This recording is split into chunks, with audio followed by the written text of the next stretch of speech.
The Sega Genesis was one of my favorite game systems of all time. It was a platform of so many firsts for me. My first job, my first import games, my first hardware modifications. I mean, it was with me for 7 years of my life. Being such an important part of my gaming journey naturally means that I associate a great many titles with it. Games that may not have necessarily began life as Genesis software, but were certainly intricately tied to the brand in some way. With that being the case, it's always really interesting to play these titles on other platforms.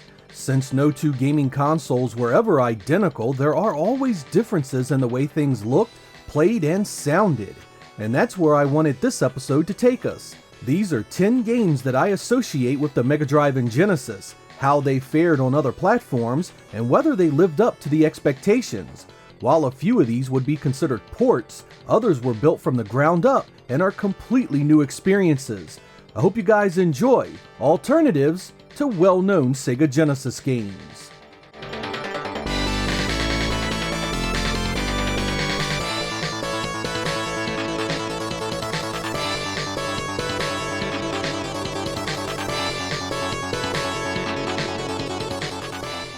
You guys know my love for Road Rash, so when I saw this game show up on the Game Boy Color, my first thoughts were, you have to be kidding me. I mean, let's be real, there was no way the Game Boy Color could have handled Road Rash, right? Originally released in 2000, this is actually based on Road Rash 2, sharing the same interface, maps, and cinematics. The two are actually very different games, however. The forward scrolling here is way smoother than the Genesis original, but it's much slower and the handling of the bike is radically different.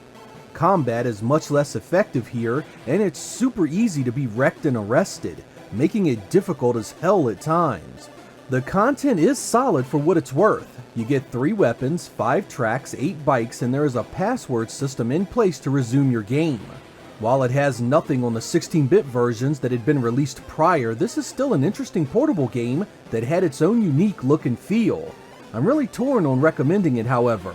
The previously released Game Boy Road Rash was much closer to the originals than this one, so I kind of advise going that route if you still fire up the Game Boy from time to time.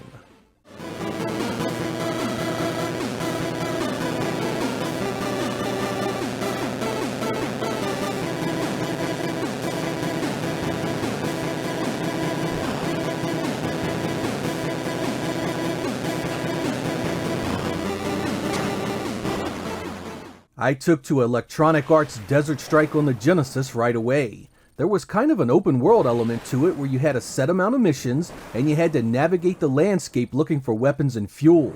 It was almost like a survival game in that regard. Being a fan of the Atari Lynx, you can believe it caught my eye when it showed up in 1994. Electronic Arts had licensed it to Telegames, and man, it was so close to being a killer port. They got just about everything right.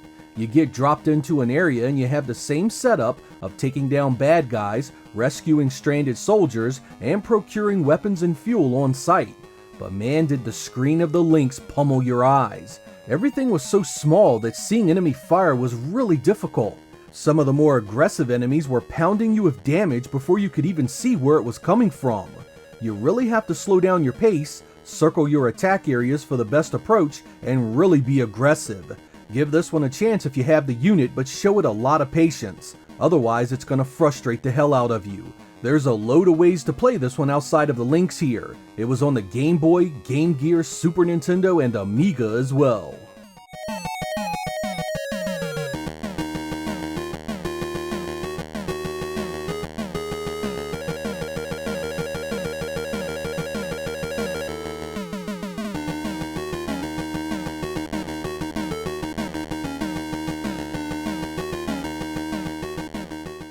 Our next game wasn't a port or a similar effort in the slightest, but I didn't know that at the time.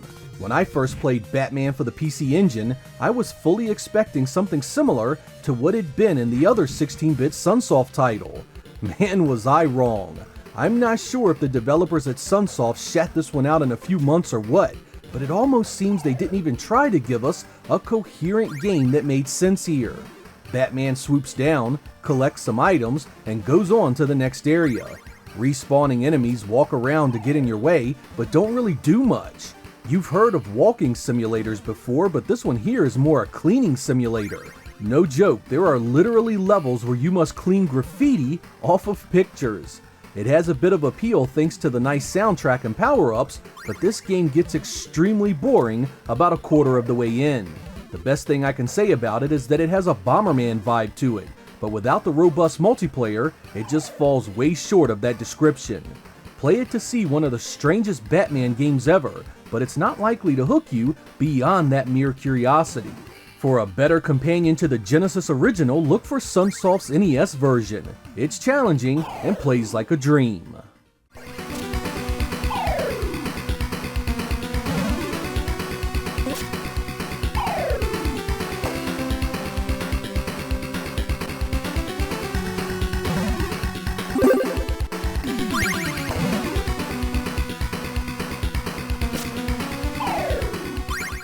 If you played Robocop vs. Terminator on the Sega Genesis, you were treated to a gritty, violent world that mixed two of cinema's greatest sci-fi properties. Based on the comic books of the same name, you command Alex Murphy as he battles Skynet, both in the past and the future. It was a fast-moving run-and-gun with exploding bodies and a challenge that was no joke. I was really looking forward to seeing how it fared on the old Super Nintendo, but it ended up being quite a different game. Virgin had developed the Genesis version, but Interplay was behind the Nintendo effort. This gave us a different story, changed stage layouts, and a whole lot less gore. It's quite the different game, with even the visuals being brighter and I dare say more wholesome. The thing is, it's not a bad game at all. The core run-and-gun foundation is as solid as ever, and in some cases, the brighter, well-animated graphics are even better. This is one I highly recommend that you play both versions of. You'll have a favorite, of course, but the other one can still be a great time. This also landed on the Game Gear and Master System, and there is even an unreleased NES version.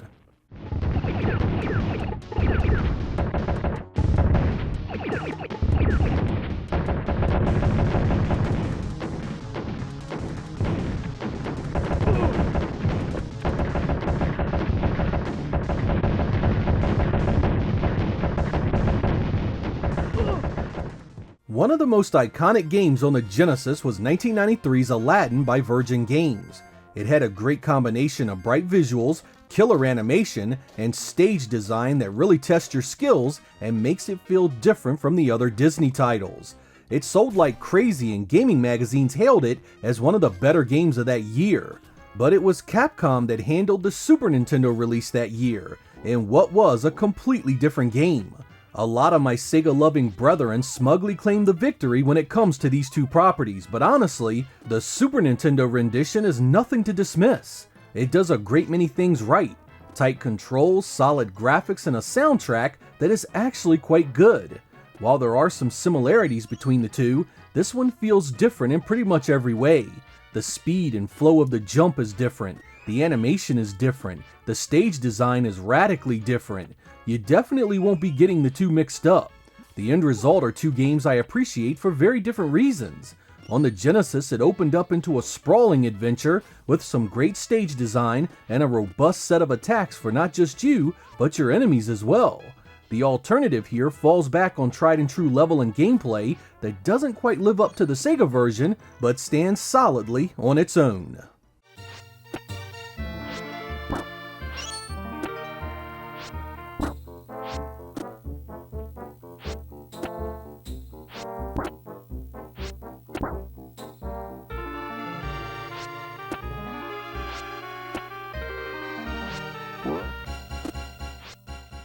If you were a football fan back in the 90s, chances are you played Madden on the Genesis or Super Nintendo.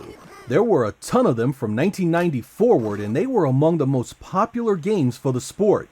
A lot of folks don't realize that in 1993, there was a version of it for the Turbo CD, complete with full motion video, enhanced sound, and the expansive playbook the series was known for. And you know what? This is not a bad game at all. The visuals are colorful, the field scrolls smoothly, and though the passing game does feel a bit off, the gameplay you've learned on the Genesis and Super Nintendo translates here well overall.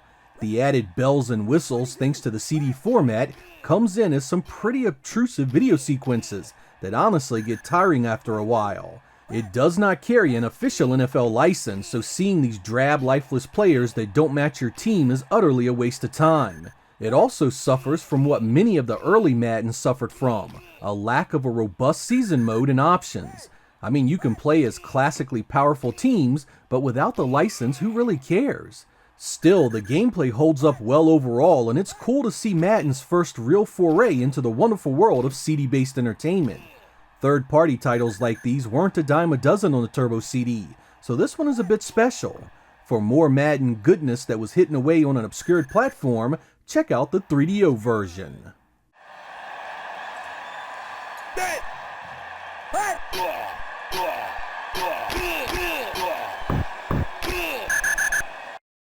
Pass interference.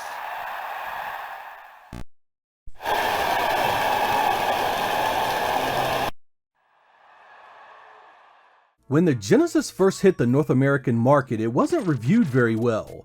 Many of the launch titles were seen as unimpressive and not worth the price of the console.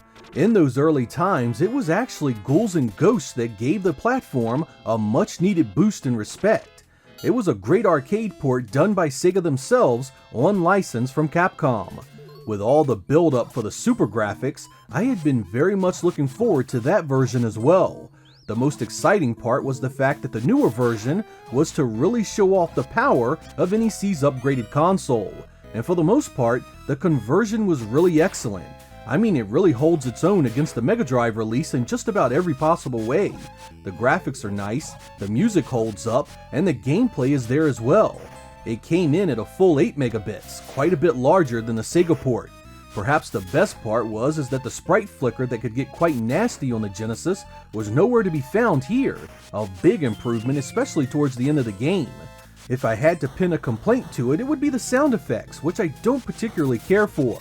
If you want this one even closer to the arcade, try out the Capcom Generations version on the Saturn and PlayStation.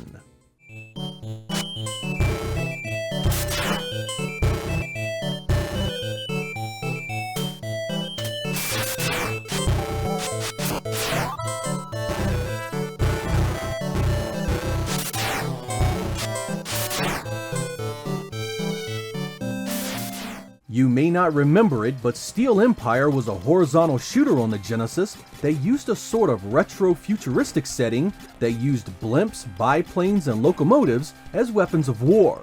It had a heck of a unique look and feel, and while I wouldn't call it one of the best shooters at the time, it definitely earned its place in my collection. Over a decade later, it showed up on the Game Boy Advance, resurrected by the shoot-'em-up gods for a new generation. Most of the game is intact, though there are some changes made to the visuals and attack patterns. Of course, the transition to the small screen has an effect on the way things feel and difficulty, but overall it's pretty faithful, if not outright prettier. The music sees perhaps the biggest change and doesn't sound much like the original tunes at all. Still, this one turned out well enough to get a green light for your collection. This also has a 3DS and modern PC release if you need more options.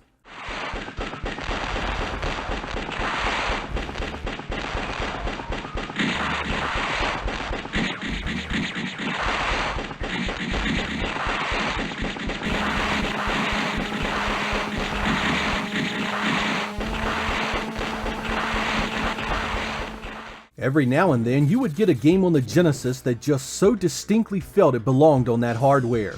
A game that looked, sounded, and played just how you wanted a 16-bit title to feel. Wolf Team's Granada was one of those games. It was a multi-directional tank shooter that had massive levels and focused on heavy exploration elements. And as much as it seemed the quintessential Genesis product, I found out soon after, it actually came from the Sharp X68000 computer. And there it shined just as bright. As you'd expect, you get some upgrades on the more powerful hardware. The color is deeper, there are more sprites on the screen, and some of the scrolling effects are more impressive. It also has a really cool opening cinematic that was missing in the Genesis version. I came to love the 68000 version just as much for that unique exploratory style shooting, and highly recommend you check it out if you haven't. It's as tough and rewarding as shoot 'em ups get. Wolf Team made some great games, and this one here is one of their best.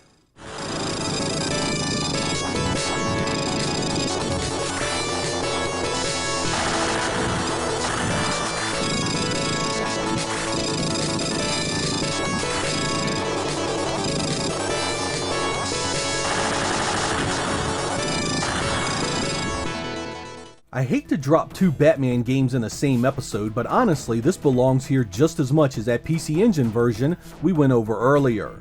Late in the life of the Genesis, we've received The Adventures of Batman and Robin, a side-scrolling run-and-gun with some incredible visual effects, a hardcore challenge, and some really impressive overhead shooting stages. It was published by Sega themselves and developed by Clockwork Tortoise, who also did the Sega CD game of the same name, but played very different. When this came out for the Super Nintendo, it had been done by Konami, who chose to go a very different direction. It was also based on the cartoon series that ran at the time, but Konami chose to stay much closer to the source material and focus on Batman's detective skills.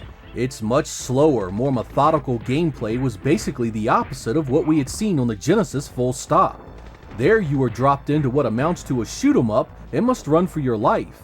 The Super Nintendo version has projectile weapons, but is much more a beat 'em up.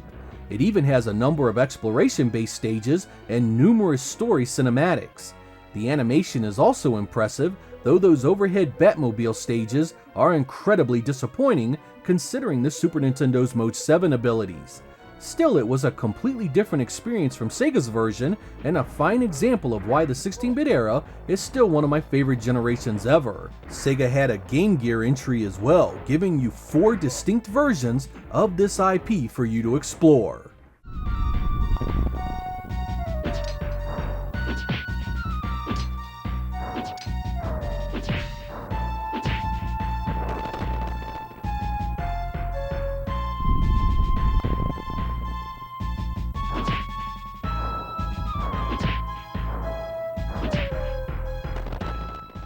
I wanted to do this episode for a number of reasons, but first and foremost to illustrate just how incredibly awesome gaming was for me while Sega was making hardware.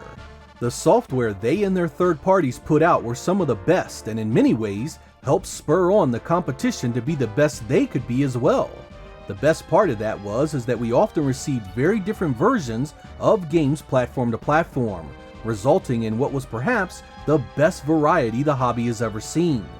During the 16-bit generation, it was always worth checking out each version, not just because they might be a little different, but because you may have had multiple great games to play under the same name. While many of my friends were arguing about their favorite platforms, I was soaking up as many games as possible. Variety is truly the spice of life, and I miss the days when competition drove true advancement and created some of the most interesting and unforgettable games I've ever played. Some say you're stuck in the past playing this old stuff. I say this old stuff is the best there is, the best there was, and the best there'll ever be. I'm Sega Lord X. Thank you guys for watching, and I will catch you next time.